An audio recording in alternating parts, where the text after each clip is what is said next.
بسم اللہ الرحمن الرحیم۔ ہمارے آقا علیہ الصلوۃ والسلام مدینے میں مسجد نبوی کے اندر مصلی پہ تشریف فرما ہوں تو نظر آپ کی جنگ موتا پہ پڑ رہی ہے۔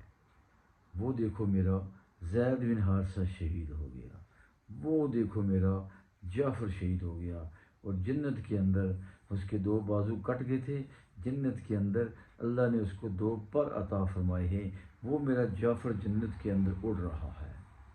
پیغمبر مدینے کے اندر ہیں اور نظر جنگ موتا پہ ہے۔ پھر فرمایا وہ دیکھو عبداللہ بن رواحہ بھی شہید ہو گیا، وہ دیکھو اب جھنڈا خالد بن ولید نے اٹھا لیا ہے، اب اللہ نے اپنی تلوار نکال لی ہے اور اپنی تلواروں میں سے ایک تلوار نکال لی ہے۔ اسی دن سے خالد بن ولید کو سیف اللہ کا خطاب ملا۔ حضور مسجد نبوی کے اندر ہوں اور نظر جنگ موتا پہ ہے تو